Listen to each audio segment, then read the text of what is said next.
Je m'appelle Audrey Radjiabanjat, je suis créatrice de contenu engagée sur les réseaux sociaux. Je suis également la présidente de l'association Malagasy Women Empowerment et entrepreneuse dans l'événementiel. Malagasy Women Empowerment est une association qui lutte pour l'amélioration des conditions et des représentations de la femme malagasy dans la société, à Madagascar et dans ses diasporas. Nous agissons beaucoup dans la santé sexuelle et reproductive, l'empowerment des femmes, l'entrepreneuriat féminin, mais aussi dans des sujets un peu plus annexes comme le sport et la culture.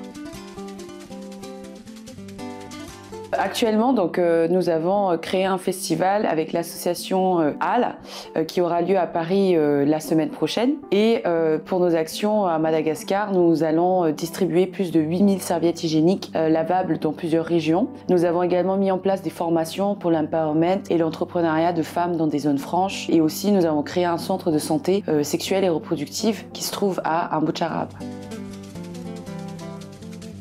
En fait, l'association a été créée en 2018 via mon expérience personnelle.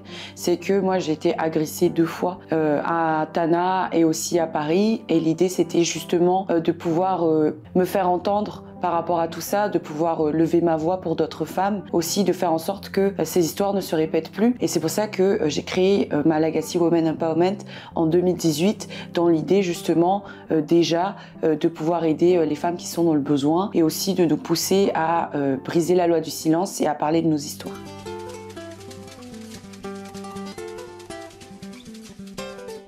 Par rapport au festival Tambova, en fait, nous allons organiser 3 jours. Le vendredi, ça sera une conférence d'ouverture autour du Tambova qui sera fait avec du kabar et des professionnels du kabar. On ouvrira également l'exposition Tanouragas, qui sont des photos qui ont été réalisées par une autre association.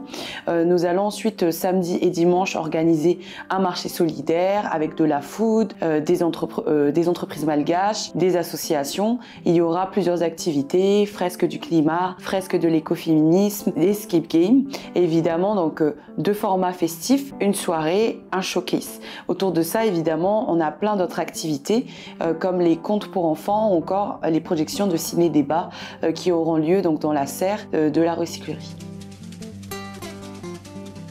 Personnellement, j'ai été sollicitée par Lou Van Antenein et par Eva, justement, Belly, Louva Belly, pour aller visionner un film. Et c'est après que nous avons créé vraiment un contact entre nous. Et lorsque j'avais besoin donc, de films pour la projection, ils m'ont proposé ces 2 films, à savoir Adgas et Azakiv, qui sont des films documentaires qui ont été produits par eux. Et l'idée derrière ces 2 films, c'est d'avoir justement un côté de faire du cinéma un acte de résistance, de faire du cinéma aussi un acte militant, et ça souvent à Madagascar c'est pas un sujet qui est souligné.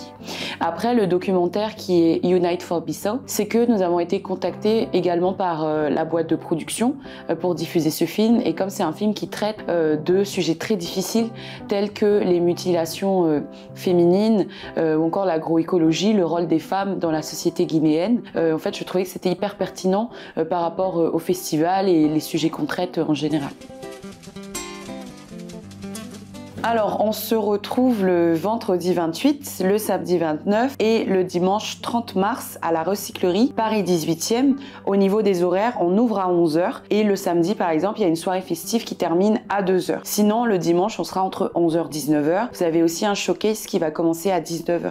En soi, en fait, ce qui est super avec cet événement, c'est que vous pouvez passer à toute heure à partir de 11 h. Juste, il faut savoir que certaines activités ont des horaires fixes. Donc là, à ce moment-là, on a des inscriptions qui sont en bio Instagram pour Festival Tambova. Alors il faut savoir que le Festival Tambova, il est gratuit et libre, il n'y a pas de droit d'entrée, il est accessible à tout le monde. Seules quelques activités sont payantes justement pour éviter les no-shows et pour être sûr d'avoir des gens vraiment engagés dans cette activité. À part ça, donc comment se rendre à la recyclerie, c'est très simple. Vous pouvez venir par le métro 4 à Porte de Clignancourt ou venir par le tram T3B, et sinon vous pouvez aussi venir en vélo ou par voiture, mais en général c'est à Porte de Clignancourt.